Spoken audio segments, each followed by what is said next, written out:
네, 이번에는 오늘 삼성전자 이재용 부회장의 1심 선고와 관련해 해설 한번 들어보겠습니다. 보도국의 한치호 논설위원 나와 있습니다.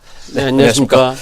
네, 오늘 오후 2시 반에 재판이 시작이 됩니다. 그렇죠. 그런데 앞서서 23일이죠. 네네. 생중계를 법원이 불허했습니다. 네네. 이유가 뭘까요? 지금 우리 기자가 이제 이야기한 대로 두 가지 이유가 있습니다. 예. 하나는 이 생중계하는 게 사회적으로 어떤 게 더 이익이냐. 예. 생중계하는 것이 이익이 많느냐 아니면 중계하지 않는 게 이익이 많느냐를 이제 예. 재판부가 판단한 것이고요. 예. 또 하나는 이제 일단은 모든 피고인들은 대법원에서 최종 형이 확정될 때까지는 무죄 추정의 원칙이잖아요. 예. 무죄 추정의 원칙인 피고인들한테 그 재판을 공개함으로 인해서 있게 되는 그런 영향들 그런 거를 감안을 해서 일단 그 재판은 중계를 불허했습니다. 예, 그렇군요. 특검이 앞서서 구형을 12년형을 내렸는데 네. 1심 재판의 핵심 쟁점은 무엇이 될까요? 뇌물이겠죠? 일단 첫 번째 그 삼성에서 정유라를 지원해 준 게 뇌물죄가 성립이 되느냐 여부가 가장 큰 쟁점입니다. 예. 만약에 뇌물죄가 성립이 된다면 뭐 박근혜 전 대통령 비롯해서 뭐 최순실 모두 다 이제 유죄가 되겠고요. 그렇죠. 그다음에 만약에 그 부분이 뇌물죄가 성립이 안 된다면 그 다른 부분들이 또 영향을 미치기 때문에 가장 큰 거는 이제 뇌물죄가 성립되느냐 안 되느냐 그런 여부에 딸려 있겠죠. 네, 일단은 여러 가지 입장 차이가 있는데 네. 특검과 삼성이 다른 얘기를 하고 있습니다. 네네. 입장 차이를 좀 알아보죠. 일단 특검은 만나서 이렇게 이야기를 나누거나 지금 이번에 또 청와대에서 발견된 새로운 자료들 예. 그런 것들을 전체적인 정황 증거를 볼 때 뇌물죄가 성립이 된다라고 했고요. 두 번째로는 삼성에서는 대가성이 없다. 대가성이 없는 순수한 지원이다. 또한 이거는 이재용 회장은 모르고 있었고 그 최지성 부회장이나 그쪽 미전실에서 하는 행동이다라고 이미 하고 있기 때문에 이 두 가지가 좀 차이가 나는 것 같습니다. 예, 그렇군요.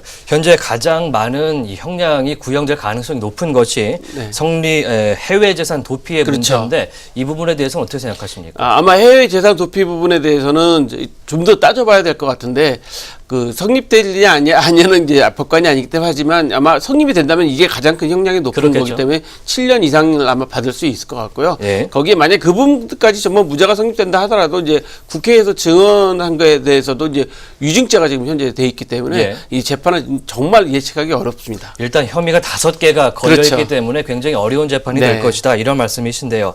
삼성전자 최근에 뭐 실적 자체는 네. 굉장히 좋겠지만 경영권 승계 등 문제가 좀 그렇죠. 걸려 있습니다. 그렇죠. 영향 어떻게 미칠까요? 아마 이 유죄가 선고되면 이재용 부회장은 그 임원직을 유지하기 어려울 겁니다. 그 구조상 그렇게 예. 돼 있고요. 그다음에 무죄가 선고된다고 하면 뭐 다른 또 내용들이 되겠지만 일단 유죄 선고가 되면 해외 거래처하고의 거래도 원활치 않을 겁니다. 해외에서는 그 도덕성 같은 걸 많이 따지는 그 잣대가 있기 때문에 그렇게 있을 것 같고요. 만약에 무죄가 선고된다고 하면은 뭐 좀 상황이 좀 바뀌기 때문에 예. 그 무죄와 유죄의 차이에 따라서 삼성의 그 향방은 특히 삼성전자의 향방은 아주 달라질 것 같습니다. 재미있는 것은 유죄가 되든 무죄가 되든 주가의 영향이 긍정적으로 작용할 수 있다 이런 얘기가 나와요. 그렇죠. 만약에 유죄가 되면 오히려 지배구조가 투명해진다. 예. 사실 삼성전자 주가가 많이 올라가지 않았던 이유를 많은 애널리스트들이 얘기할 때 삼성전자 지배구조가 투명하지 않기 때문이다 라고 얘기했거든요. 그래서 만약에 유죄가 선고된다라도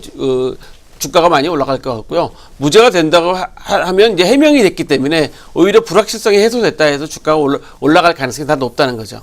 일단은 뭐 재판 결과를 봐야 알겠지만 네. 이 재판 결과가 박 전 대통령의 재판에도 확실히 영향을 끼칠 걸로 보입니다. 전망 어떻게 하십니까? 이제 두 가지로 이야기를 하는데요. 이제 박근혜 전 대통령은 이 사안 말고도 다른 사안도 이미 죄목이 있기 때문에 예. 이재용 그 재판이 현재 영향을 안 미친다는 주장도 있지만 만약에 이재용 재판이 무죄를 하게 되면 영향을 분명히 일정 부분 미치게 될 겁니다. 예. 왜냐하면 지난번 그 롯데가 그 면세점 특혜 때 거의 그 혐의가 없는 걸로 드러났거든요. 예. 그 재판도 영향을 미치는 거기 때문에 분명히 그 유무죄에 따라서 박근혜 전 대통령에 대한 그 재판은 영향을 확실하게 미치게 됩니다. 심지어 지금 박 전 대통령의 탄핵 사유에도 이 뇌물 관련 그렇죠. 내용이 있기 때문에 그것도 이제 문제가 될 수 있다. 네, 그렇죠. 이런 얘기도 나옵니다. 삼성의 실적과 후계 전망을 좀 들어볼 텐데요.